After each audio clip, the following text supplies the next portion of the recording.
आदरणीय स्वामी ji, general Mehta, general GD Bakshi साहब, मंच पे उपस्थित विद्वान, शिक्षकगण और प्यारे बच्चों, देखिए, हम हिंदुस्तान के मुख्तलिफ हिस्सों में जाते हैं। मैं और एक आपने नाम सुना होगा, पुष्पेंद्र कुलश्रेष्ठ हैं। हम दौरा करते हैं, कोई 40 सभाएं मैंने उनके साथ की हैं और वो अकेले हमसे कुछ ज़्यादा, वो आज भी वो हैदराबाद में, कल वो उनकी सभा थी। हम लोगों से बात करते हैं और जो परिपेक्ष होता है जिस जगह का और जो समय का परिपेक्ष होता है, उस परिपेक्ष में हम बात करने की कोशिश करते हैं। हम कोई प्रिपेयर्ड स्क्रिप्ट बना के नहीं आते। जो वक्ता हमसे पहले बोलते हैं, हम चाहते हैं कि उससे कंटिन्यूटी भी रखें। तो देखो बच्चों और देवियों और सज्जनों, बात स्वामी जी ने एक आपसे कही, लगन और समय से 2 मिनट पहले क्लास में आना। तो किसी अंग्रेज को हमको सुनने की जरूरत नहीं है इसके लिए। आप महाभारत से मैं एक आपको उदाहरण देता हूं कि गुरु द्रोणाचार्य ने पहले दिन अपने सारे शिष्यों को इकट्ठा किया, जिसमें कौरव भी थे और पांडव भी थे। तो गुरु द्रोणाचार्य ने उन सबको लाइन में खड़ा करके उनसे पूछा, उनसे कहा कि मैं तुम्हें दुनिया का सबसे सर्वश्रेष्ठ क्षत्रिय बनाऊंगा, तुम लोगों को जो मैं मांगूंगा वो दोगे? तो सबसे उन्होंने पूछा, सब घबरा गए, अपनी नजरें नीचे कर ली। उनको ये वहम हुआ, शक हुआ कि पता नहीं ये गुरु क्या मांग लेंगे। अर्जुन ने कहा कि जी गुरु जी, आप जो मांगेंगे मैं वो देने को तैयार हूं। उसी दिन गुरु द्रोणाचार्य ये बात समझ गए थे कि ये मेरा सबसे होनहार शिष्य निकलेगा। और उसके बाद की बात है, ये जो 2 मिनट पहले आने वाली बात है, मैं उससे इसको जोड़ के आपको बता रहा हूं। हुआ क्या कि उस जमाने में गुरुकुल में गुरु की सेवा होती थी। शिष्य जो हैं वो गुरु के घर का भी काम करते थे। तो सुबह सुबह ये सारे कौरव और पांडव को सूर्य उगने से पहले उनको नदी से जल लाना होता था। तो उनके शिष्यों में उनका अपना पुत्र अश्वत्थामा भी था। तो गुरु ने उन्होंने एक तरीका उन्होंने अपनाया था कि जो पहला क्लास में जो लड़का आ जाता था, वो बस शिष्य आता था, वो अपनी शिक्षा प्रारंभ कर देते थे, क्योंकि जिसको लगन होगा वही पहले आएगा। तो अश्वत्थामा हमेशा पहले आ जाता था, जबकि अश्वत्थामा को उन्होंने बाकी शिष्यों से बड़ा घड़ा दिया था कि ताकि ये बाकी शिष्यों से पहले ना पहुंचे, नहीं तो लोग फेवरेटिज्म का उन पे इल्जाम लगाएंगे। लेकिन फिर भी अश्वत्थामा पहुंच जाता था। अब अश्वत्थामा, ये सिलसिला चलता रहा। कुछ दिन के बाद अर्जुन आगे आने लगा। तो एक दिन गुरु द्रोणाचार्य ने उनसे पूछा कि अर्जुन, ये क्या हो रहा है? तुम कुछ दिनों से देख रहा हूं बहुत पहले आ जाते हो, और मुझे ये भी पता चला है कि तुम नदी से जल भी नहीं लाते हो। तो अर्जुन ने कहा कि गुरुजी, आपने बिल्कुल सही सुना है। तो कैसे, ये पानी कहां से लाते हो? तो कहा, गुरुजी आपने ही तो मुझे वरुण अस्त्र की शिक्षा दी है, और वरुण अस्त्र इस्तेमाल करके मैं पानी निकालता हूं और आपके पास ले आता हूं। गुरु द्रोणाचार्य ने अपने शिष्य अर्जुन को गले से लगा लिया और वो उन्होंने कहा कि शस्त्र केवल युद्ध के लिए नहीं होता है, शस्त्र मानव कल्याण के लिए भी होता है।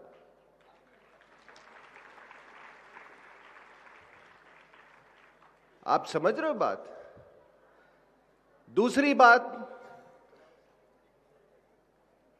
एक बार ऐसा भी हुआ कि वह स्नान कर रहे थे, गुरु द्रोणाचार्य, और उनकी टांग एक मगरमच्छ के मुंह में आ गई।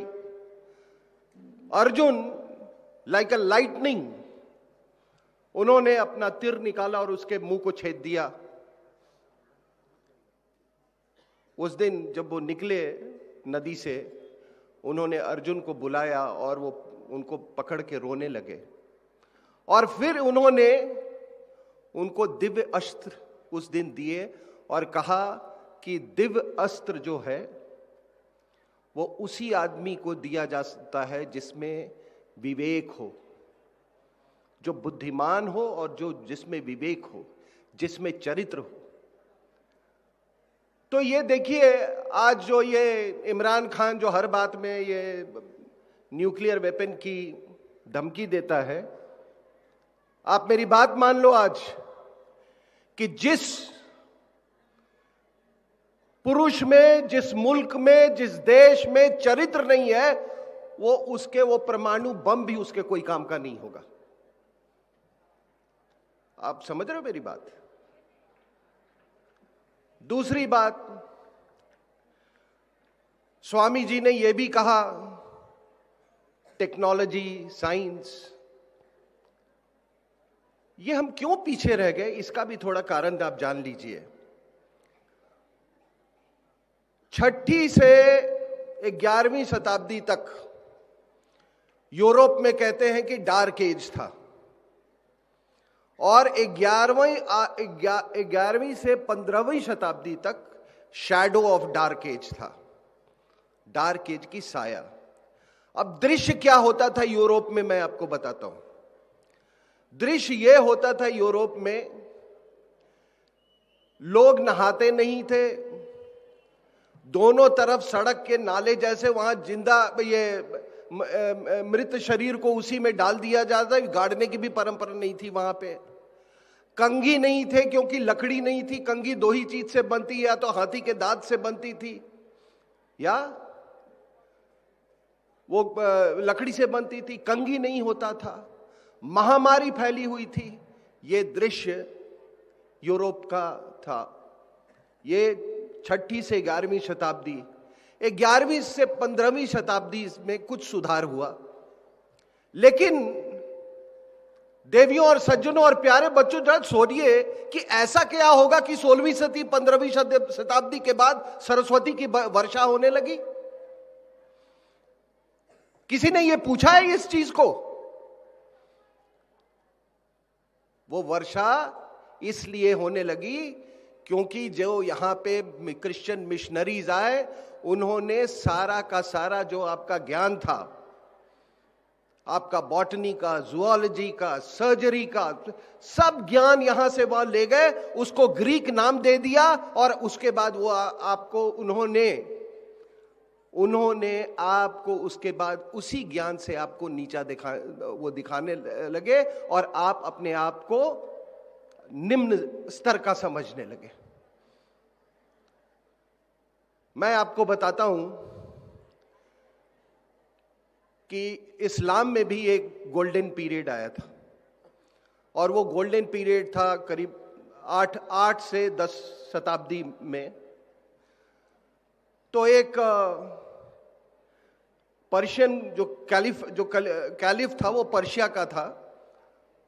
तो उसने उसको एहसास हुआ कि अगर हम कुरान, वो कहते हैं ना कि सारा ज्ञान कुरान में है, कि हम कुरान से अगर चलेंगे तब तो हम मारे जाएंगे।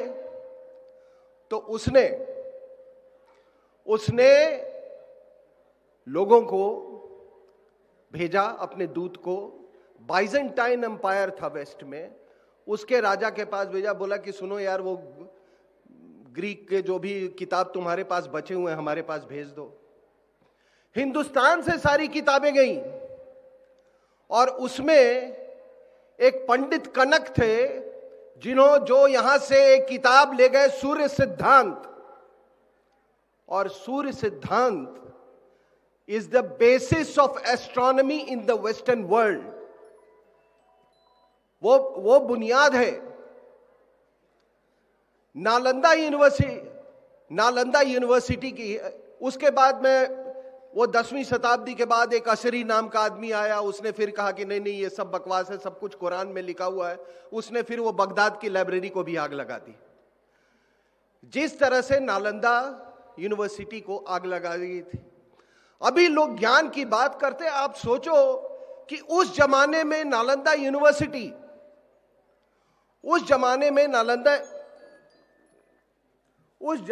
नालंदा यूनिवर्सिटी में 10,000 स्टूडेंट और 1,000 टीचर, यह वहां का अनुपात था, टीचर टू टॉट रेशियो। उस समय भी वहां की जो लाइब्रेरी थी वो कोई 7 या 8 मंजिल की वो लाइब्रेरी थी।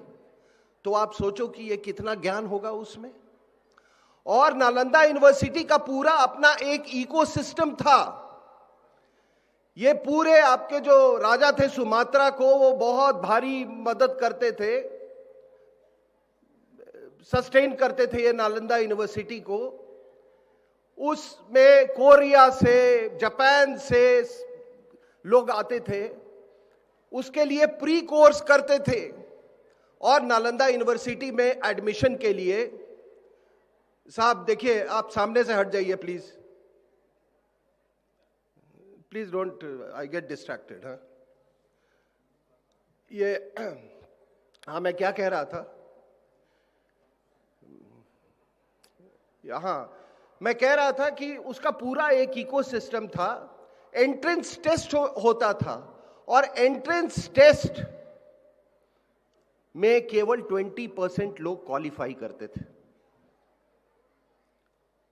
उसके लिए वहां पे जैसे आजकल कोचिंग इंस्टीट्यूट चल रहे हैं, उस समय भी नालंदा के गांवों में चारों तरफ उनके टीचर्स ने कोचिंग इंस्टीट्यूट्स खोल रखे थे। और जो छात्र जो स्पिल ओवर होता था, जिनको शिक्षा नहीं वहां ये प्राप्त होती थी, वो एडमिशन नहीं, तो उसके लिए विक्रमशिला यूनिवर्सिटी का वो स्थापित किया गया। तो मेरा कहने का मतलब है कि इस देश में कोई कमी नहीं है। और मैं इस बात पे विश्वास नहीं करता हूं कि सारा ज्ञान अभी है, और मैं हमेशा तथ्य के साथ बात करता हूं। 1792 की बात है, मैं कुछ उदाहरण दे रहा हूं, ये सुन लिया। ईस्ट इंडिया कंपनी का एक ड्राइवर था, बैलगाड़ी चलाता था, बैलगाड़ी का ड्राइवर था, उसका नाम था कावस जी। कावस जी को प्रिजनर ऑफ वॉर बना दिया गया और उस समय नाक काट दिए जाते थे, उसका किसी ने नाक काट दिया। 1 साल तक वो व्यक्ति बिना नाक के घूम रहा था। तब किसी ने उसको कहा कि एक पूना में एक कुम्हार है, अ पॉटर, वो कुम्हार जो है वो प्लास्टिक सर्जरी करता है, वो नाक की। उसने क्या किया, वो उसके पास गया, उसने एक मोम की नाक बनाई, उसको शेप देने के बाद उसको वो फ्लैट करके उसके यहां पे उसको डाल के और एक उसको ट्रेस कर लिया, उसके आउटलाइन को। यहां से उसने स्किन निकाला और ये उसको ग्राफ्ट कर दिया यहां पे। अब आप कहेंगे कि ये कहीं सुनी बात है। 1792 में जो पहली मैगजीन लंदन से निकली, जेंटलमैन, उसमें ये पूरी कहानी दी हुई है और उसका टाइटल है इंडियन रीनोप्लास्टी। इंडियन रीनोप्लास्टी। और ये 1792 की बात मैं कह रहा हूं। उसी दौरान क्या हुआ था कि एक अंग्रेज थे, उस समय अंग्रेजों को रशिया से बड़ा थ्रेट था। उनको लगता था कि ये उधर से ये पठान के साथ ये मिलके अगर ये हिंदुस्तान में आ जाएंगे तो हमने जो भी हासिल किया है वो भी गंवा बैठेंगे। तो इन्होंने रशिया चाइना बॉर्डर पर इन्होंने एक स्पाई भेजा। वहां पे वो खुफिया जानकारी हासिल करने के लिए वो गया था, वो वहां के सड़कों पे टहल रहा था, तो उसको एक किताब दिखी। और वो किताब जो थी वो कोई उस स्क्रिप्ट में थी, वो ब्राह्मी स्क्रिप्ट में थी, उससे उसे पढ़ा नहीं गया, लेकिन उसको इस बात का एहसास हुआ कि इस किताब में जरूर कुछ बड़ी इंपॉर्टेंट बात है। तो उसने वो किताब ली और वो एशियाटिक सोसाइटी जो है कलकत्ता में, वहां पर उसने भेजा। उसका उन्होंने ट्रांसलेशन किया। वो भी प्लास्टिक सर्जरी पर ही किताब थी, सुश्रुत के द्वारा लिखी हुई। कितने साल पहले? 3000-4000 साल पहले। और फर्क क्या था ये कावस जी वाले समय में और उस समय में, कि सुश्रुत ने केवल यह कहा था कि जो स्किन जो है यहां से लेना है। इसका मतलब 5000 साल 4000 साल से यह हमारी परंपरा रही है। और बच्चों, मैं आपको यह भी बता दूं कि आज एक लंबी शिक्षा होती है चिकित्सा की, 8-9 वर्ष लग जाता है। उस समय भी नालंदा यूनिवर्सिटी में जो अवधि थी चिकित्सा की शिक्षा की, उसकी अवधि थी 7 साल।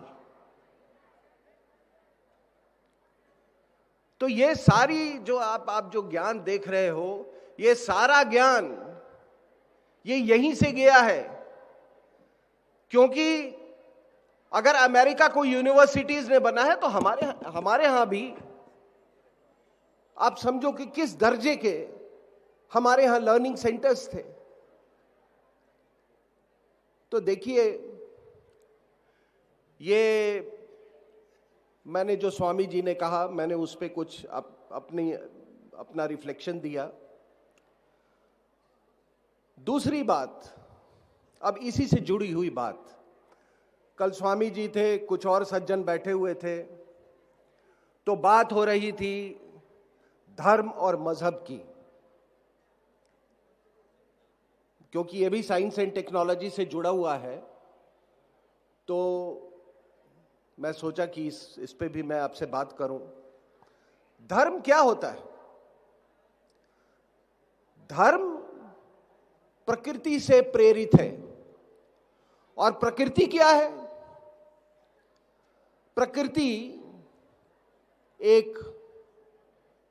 प्रकृति विज्ञान से प्रेरित होता है, विज्ञान पे आधारित।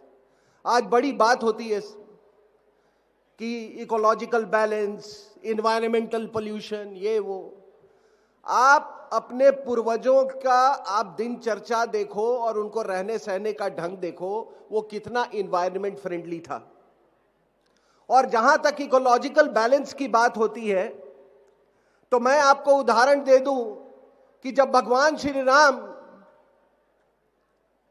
जब वो लंका पार करना चाहते थे और उन्होंने समुद्र से देवता से विनती की कि आप मुझे यहां से रास्ता दीजिए, और जब वो नहीं वो दे रहे थे, तो उन्होंने गुस्से में उन्होंने अपने गांडी उठा ली और समुद्र देवता जो है वो बाहर आए। और क्या कहा उन्होंने कहा कि आप तो ये पूरे ब्रह्मांड के मालिक हो, आप तो पूरे इस सृष्टि के मालिक हो, आप तो कुछ भी कर सकते हो, आप ये समुद्र को भी सुखा सकते हो, लेकिन ये मर्यादाएं आपकी ही बनाई हुई हैं। समुद्र की अपनी मर्यादा है,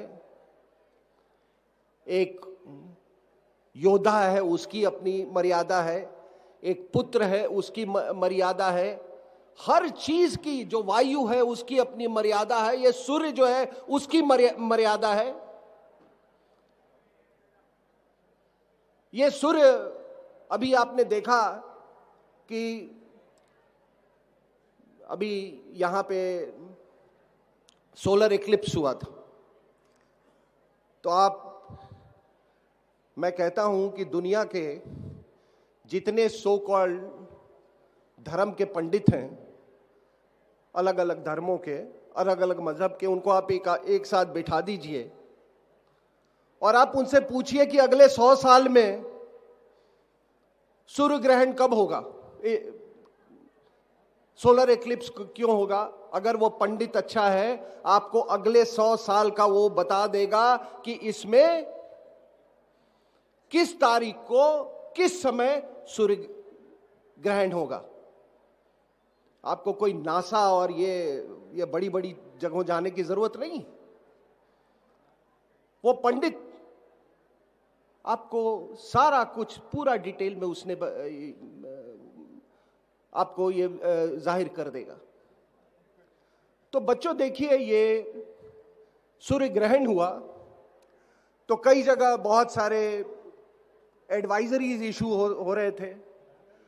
उसमें एक ये भी एडवाइजरी था जो कि हमारी परंपरा में है कि सूर्य ग्रहण के समय सिले हुए वस्त्र लोग ना पहने। अब लोग कहते हैं कि सिले हुए वस्त्र क्यों नहीं पहनने चाहिए। इसका भी एक कारण है और इसका वैज्ञानिक कारण है।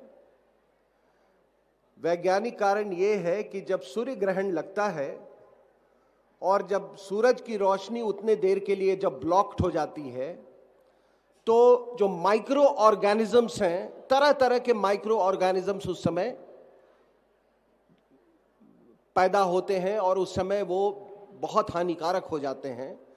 तो ये जो हमारे जो सिले हुए जो कपड़े जो हैं, ये जो जहां पे जोड़ होती है सिले हुए कपड़ों की, वहां पे माइक्रो ऑर्गेनिजम्स का सबसे ज्यादा वास होता है।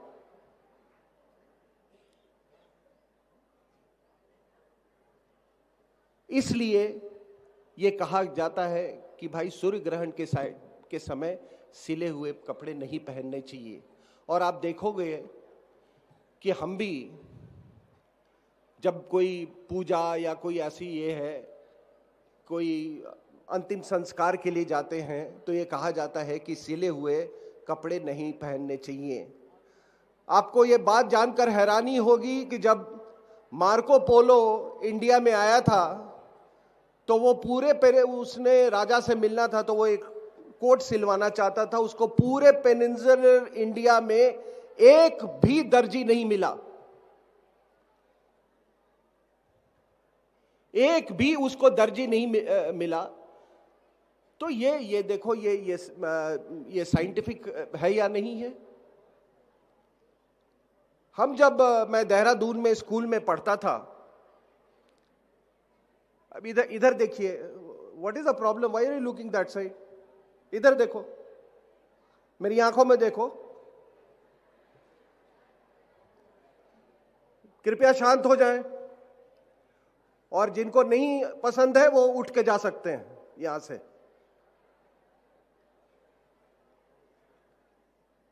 शांत हो जाएं। तो मैं कह रहा था कि मैं जब देहरादून स्कूल में पढ़ता था तो उस समय मैं देखता था कि जब हमारी ट्रेन मुगल सराय के पुल से क्रॉस करती थी तो लोग सिक्का फेंकते थे गंगा में। तो मैं सोचता था कि शायद इससे बहुत दान पुण्य होता हो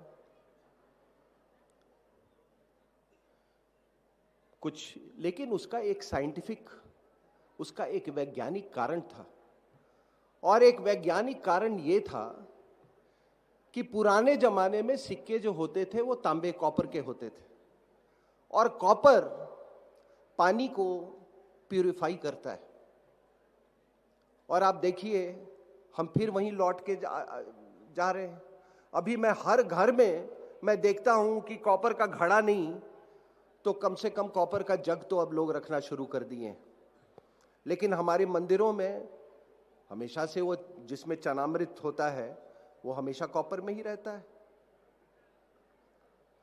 मैं कल द्वारिका के स्कूल में गया था इसी तरह बच्चों से बात करने, तो उनके स्कूल के जो प्रिंसिपल थे उन्होंने रात में मुझे भोजन के लिए बुलाया था, तो मैंने उनके घर में इतना बड़ा पतीला देखा कॉपर का। तो उन्होंने कहा कि इस पे मैं 12 घंटे पानी को रखता हूं, वो चार्ज हो जाता है पानी। उन्होंने जो वर्ड यूज किया प्रिंसिपल साहब ने, उन्होंने कहा कि वो चार्ज हो जाता है। तो हर चीज, आपकी जो जीवन प्रणाली है, जो आपको पूर्वजों से मिली है, उस हर चीज में कहीं ना कहीं विज्ञान है। आप मेरे से अभी पूछ लो या शाम को जब आपके साथ हमारा इंटरैक्शन होगा उस समय आप जब पूछेंगे तो हम हर चीज का आपको हम जवाब दे देंगे। मैं जब फौज में था तो एक हमारे ही प्रांत के एक ऑफिसर थे, उनकी पत्नी थी, वो कम्युनिस्ट की बेटी थी। तो उन्होंने ऐसे ही बहस करने लगी वो हमसे कि ये क्या है, ये सिंदूर, ये साइन ऑफ बैकवर्डनेस, ये वो, मैं तो कभी नहीं ये करती, why should only women put it. मैं बोला बिल्कुल सही है, यहां तो आजादी है, आप कुछ भी पहनो, कुछ भी ये करो, यहां कोई किसी को कोई समस्या ही नहीं है। लेकिन जो लोग उसका इस्तेमाल कर रहे हैं, कम से कम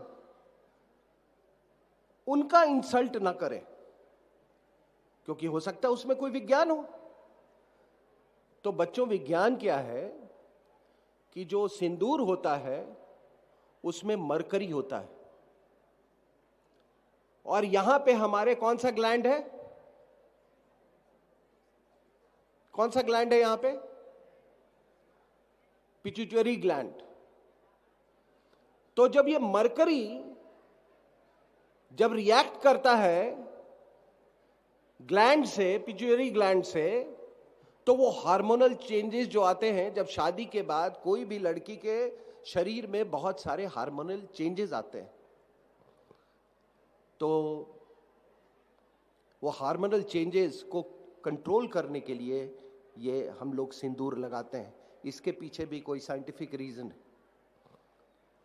सावन में कहते हैं कि शिवलिंग पे दूध चढ़ा देनी चाहिए। गांव में लोग जितना वो दूध आता है वो सब शिवलिंग पे डाल देते हैं। ये क्यों कहा गया है? क्योंकि सावन में, बरसात के मौसम में बहुत तरह के हानिकारक कीटाणु होते हैं, वो गाय वो खाती है, वो जो उसका दूध होता है वो भी कॉन्टामिनेटेड हो जाता है, इसलिए कहा गया है। अब मैं आपको बताऊं कि धर्म कभी अवैज्ञानिक नहीं हो सकता है। मजहब का विज्ञान से कोई वास्ता नहीं है।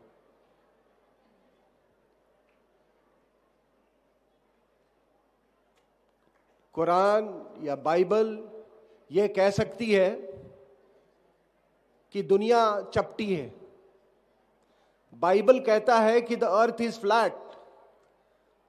और मैं ये कोई इसको ये अन्यथा इसको ना ले, जो चीज लिखी हुई है अगर वो भी ना बोलूं तो बड़े शर्म की बात है।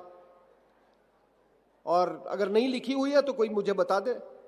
आजकल तो गूगल का जमाना है, कोई गूगल करके देख ले। तो बाइबल में लिखा हुआ है कि धरती चपटी है। बहुत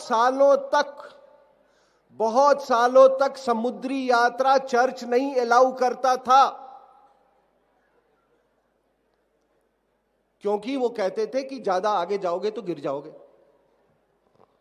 और इसलिए भी ये कारण था ये डार्क एज का, कि जितना व्यापार होता था ये लैंड रूट से होता था। जब चर्च का इन्फ्लुएंस कम हुआ तब जाके इन्होंने ये केप ऑफ गुड होप वगैरह से ये हिंदुस्तान की तरफ आना शुरू किए ये लोग। तो मजहब कह सकता है? गैलीलियो को इन्होंने मार दिया सिर्फ इसलिए कि उसने कहा था कि it is not the sun but it is the earth which revolves round the sun. Quran पाक में यह लिखा हुआ है कि धरती चपटी है, चटाई की तरह, पहाड़ जो है उसको अपनी जगह पे रखने के लिए। तो मजहब ऐसी बात बोल सकती है, धर्म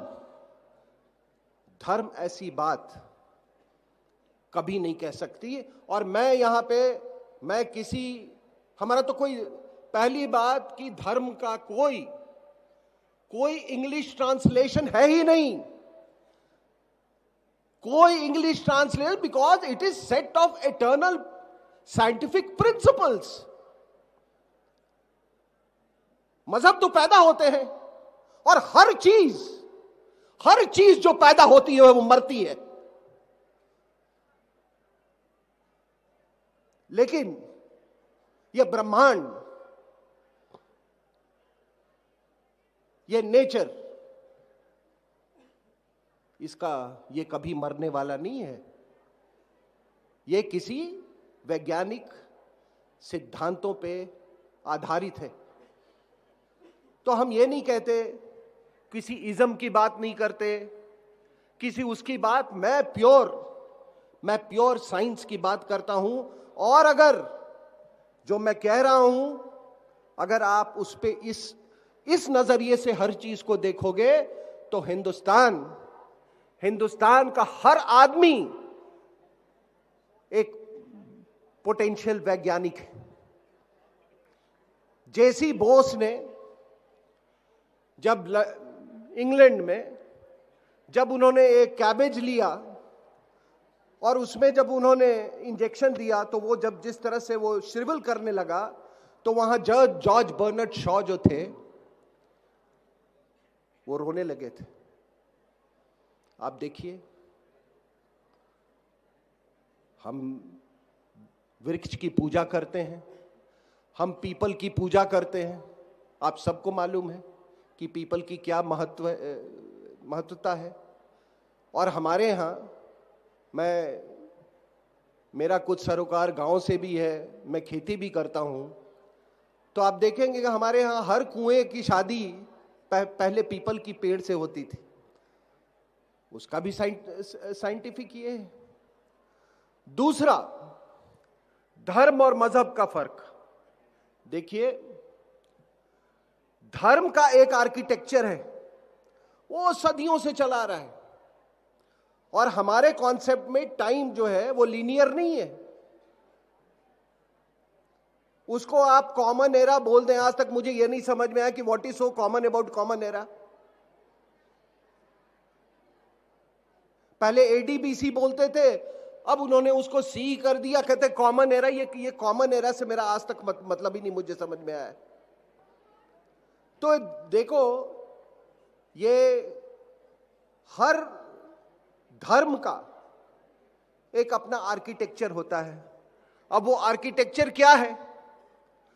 वो आर्किटेक्चर भाषा, सबसे पहले लैंग्वेज, दूसरा कस्टम्स, तीसरा आर्किटेक्चर इन इटसेल्फ, चौथा म्यूजिक, छठा म्यूजिकल ग्रामर, सातवां चिकित्सा पद्धति। ये सारा आपके धर्म का आर्किटेक्चर है। धर्म से मेरा हिंदू धर्म का वास्ता नहीं है, ये धर्म का आर्किटेक्चर है। मजहब का कोई आर्किटेक्चर हो ही नहीं सकता। कोई पैगंबर कोई आके कह दे कि मैं नया धर्म शुरू कर, तुमने भाषा लाई है, तुमने कोई म्यूजिक लाया है, तुमने कोई लिटरेचर लाया है, तुमने कोई म्यूजिकल ग्रामर लाया है, तुमने कोई आर्किटेक्चर लाया है। ये कहते हैं इस्लामिक आर्किटेक्चर। पर्शियन आर्किटेक्चर हो सकता है, सेंट्रल एशियन आर्किटेक्चर हो सकता है, इंडियन आर्किटेक्चर हो सकता है, आर्किटेक्चर का सिंथेसिस हो सकता है, लेकिन इस्लाम तो वहां से पैदा हुआ, अरब से पैदा हुआ, तो वो तो टेंट में रहते थे, तो वहां की आर्किटेक्चर तो टेंट है। तो किसी इंसान पैगंबर की औकात नहीं है कि वो कोई आर्किटेक्चर पैदा कर सके।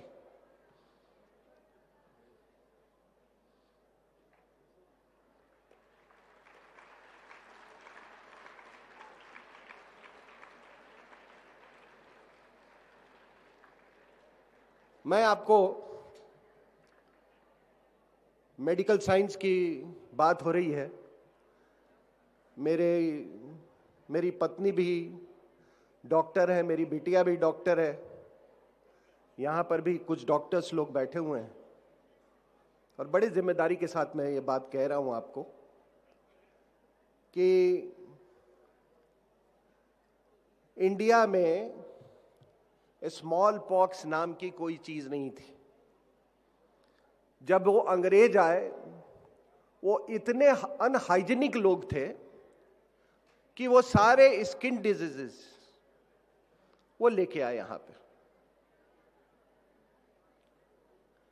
स्मॉल पॉक्स भी आया, लेकिन आपको हैरानी होगी कि हमारे यहां जो उस समय चिकित्सक जो थे, उन्होंने उसका भी इजाद निकाल दिया। तो उन्होंने क्या किया कि ये जो गुरुकुल थे बनारस वगैरह में, वहां से 5-5 के स्टूडेंट की एक टोली जाती थी। एक टोली को 40 गांव दिए जाते थे और उनका काम क्या था? उनका काम ये था कि आप जाइए, वो अपने साथ एक चांदी का ब्लेड, एक नीडल, कुछ एक सॉल्यूशन वो लेके जाते थे गांव में, और वो कहते थे कि देखो, अगर इससे माता से छुटकारा पाना है तो माता को लाना पड़ेगा अपने शरीर पे। अब वो क्या करते थे कि वो सॉल्यूशन लेते थे, उसको यहां ये करके ब्लेड से चीर के यहां लगा देते थे, माता शरीर पे आ जाती थी, बुखार भी आता था।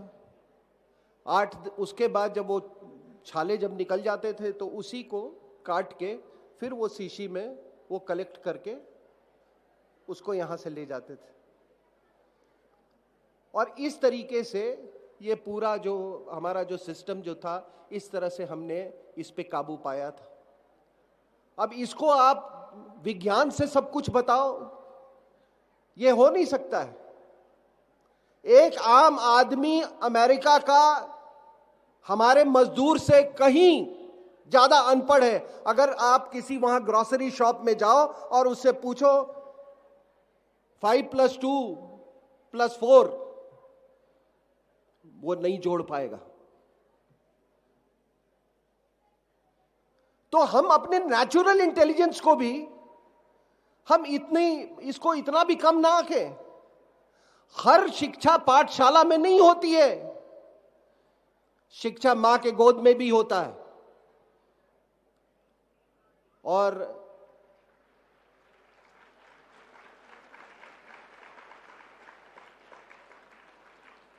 आप देखिए, इस्लाम के आने से बहुत पहले, मैं 570 ईडी की बात कर रहा हूं। 570 ईडी की बात है। एक पर्शिया का राजा होता था अनुरुशुमान, खुसरो भी कहते थे उसको। उसने अपने फिजिशियन, जिसका नाम था बुर्जोय, उसने अपने फिजिशियन को भेजा, बुर्जोय को, कि ये राजा ऑफ कनौज हैं, उनके पास जाओ, वो हमारे मित्र हैं, उनसे सहायता लो और जाओ जड़ी बूटी ले आओ, संजीवनी बूटी ले आओ वहां से। तो उन्होंने अपने कुछ लोगों को कहा कि देखो यार, इसको ले जाओ, कोई पहाड़ वहाड़ पे कहां मिलता होगा, देखो जाके। अब ये ढूंढता रहा पागलों की तरह। 1-2 जगह इसको फॉल्स, वो भी अलार्म भी हुआ, कुछ मिला, इस्तेमाल किया, नहीं काम किया। थका हारा वो आदमी बुर्जोय एक साधु के पास गया। वो साधु अपने तपस्या में लीन था, और ये मैं जो कह रहा हूं ये हिस्टोरिकल है, छाछनामा में भी है ये, और ये फिरदौस की जो किताब है उसमें भी इसका वर्णन है। तो ये वहां पे गया तो उसने कहा, साधु के कहा कि महात्मा जी, हम देखो इतने दिन से भटक रहे हैं संजीवनी बूटी के उसमें, हमको लोगों ने कहा कि वो मृत शरीर भी इससे जिंदा हो जाता है। तो उस महात्मा ने बोला कि अरे मूर्ख, संजीवनी बूटी का मतलब है ज्ञान। और मृत शरीर का मतलब है अज्ञान। और जब अज्ञानी आदमी को ज्ञान मिल जाता है तो वो मृत शरीर से वो जिंदा शरीर हो जाता है। और फिर उसने कहा कि अगर तुम्हें संजीवनी बूटी चाहिए तो तुम यहां से पंचतंत्र की कहानियां ले जाओ। और उस समय यहां से गई पंचतंत्र की कहानियां, पर्शियन में उसका ट्रांसलेशन हुआ और उसके बाद दुनिया के तमाम लैंग्वेजेस में उसका ट्रांसलेशन हुआ। आप लोगों में से कितने ने पंचतंत्र की कहानियां पढ़ी हैं?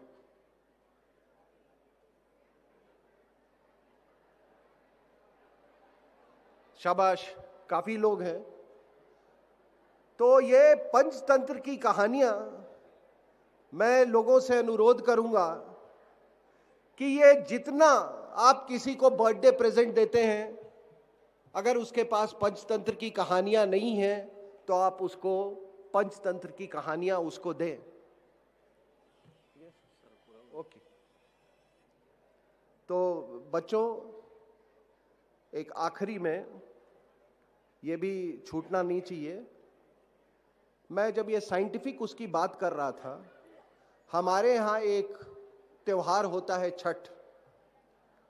अब वो छठ की क्या वो है, जस्ट आई टेक 1 मिनट, वो छठ की क्या वैज्ञानिक कारण है। जब मैं बच्चा था तो लोग कहते थे कि छठ के समय कोई गुस्ताखी मत करो वरना तुम्हें चर्म रोग हो जाएगा।